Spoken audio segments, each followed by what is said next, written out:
How do we derive meaning from the world around us? This is a massive question, so I want to first talk about why it is something that I'm interested in answering at all. These pictures come from a recent article that was trending on Reddit. For anyone who doesn't know, Reddit is a website where you follow topics you are interested in, and every day it will provide you with a series of links based on what you follow. Reddit, just like many other social media sites, has a massive comment section. This article was about North and South Korea potentially set to end the war. This particular post was blowing up the other day. You can see here it has 94,000 upvotes and 7,000 comments at the time of the screenshot. Now, when I had first checked on this, most of the comments were arguing about the impact this would have on the world and the two countries. However, when I revisited it, this was the top comment. Another comment directly underneath it had provided a long analysis of why the original article was inaccurate as well. From here, the conversation turned to a debate that was basically criticizing American journalism. It did a complete 180. Both debates were about different things based on new knowledge. There was a new set of information in an endless amount of ways that people were engaging with it. Now, this is a very recent example of something that I and most people see every single day online. What interested me about this was trying to develop a concise theory to explain how all these differing viewpoints come to be, and how the new information affected them. In my effort to develop this theory, I've arrived at this set of steps that explains how these situations occur. The 3 steps are: 1. We accumulate a collection of knowledge from the resources available to us. 2. We utilize this knowledge in making constant assumptions that are required of us as we move through life. And 3. Our social engagement with one another leads to the creation of common networks of knowledge. Let's take a look at each of these in more detail. Number 1. We accumulate a collection of knowledge from the resources available to us. This step is the easiest to see in our own lives. As we go through life, we accumulate knowledge from a variety of resources. Obviously, these resources can be things like books or articles or classes. What is important to note here is that these resources are often just your own experiences.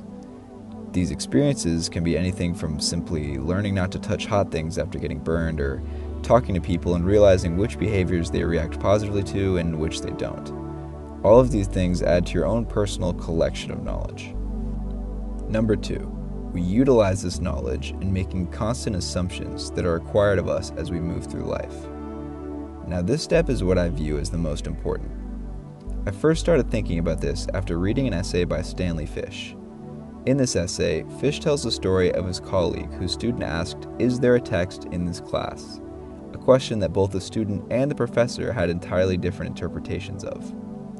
Fish analyzes this story and eventually forwards the critical idea that deriving meaning is constrained by knowledge and context.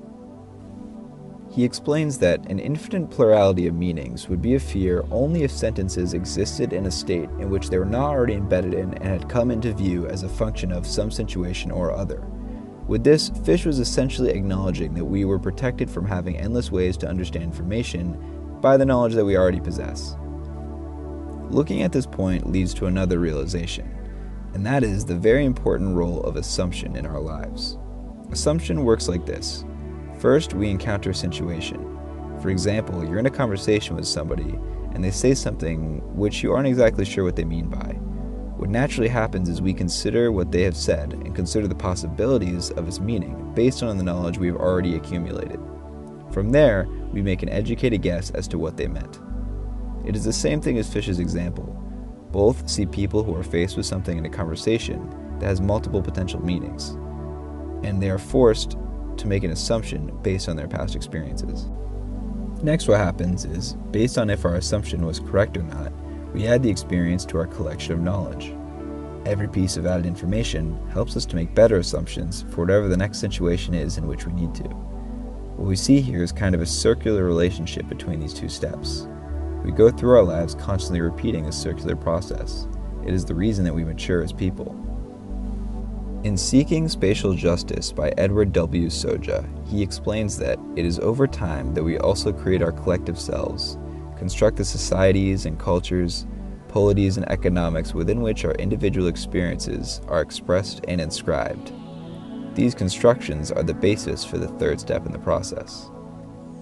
Number 3. Our social engagement with one another leads to the creation of common networks of fluid knowledge that clash and develop simultaneously. This step is essential as it highlights the shift from the individual deriving meaning with the world to various cultures doing it together. Different factors such as nationality, economic status, and even things like geography tie individuals together into groups. These individuals share traits that will make them inclined to agree with one another, but differ in their specific collections of knowledge, resulting in disagreements within the groups as well. Individuals also belong in countless different groups, affecting how they engage with each of them. The result of these complex relationships is an endless set of influences that puts sets of individuals into different roles within groups, roles that fluctuate within the entire group. This kind of fluidity can be seen in nearly every cultural group and nearly every social or political issue. With an understanding of the specifics of each step, let's look at how the three interact with one another.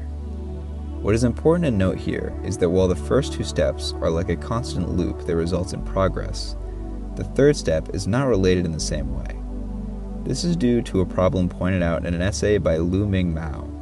Mao explains that it must be emphasized the effects of texts, the political dynamics of cultural conversations at specific historical moments, and power and knowledge relations in the rhetorical thinking of the human sciences are never fixed or stable. They are always being realized, therefore, they have to be repeatedly negotiated or calibrated as they are experienced and circulated. This is a point Mao explains in support of his idea that when we engage with other cultures, we should look at how they use rhetoric, rather than the rhetoric itself. Let's return to the topic of the Reddit post and look at it with this process in mind. We see these early comments on the thread. They read the title and make assumptions based on the knowledge they have as to what it means. We see three very different positions here. Each of these was followed by hundreds of comments debating over these three different positions.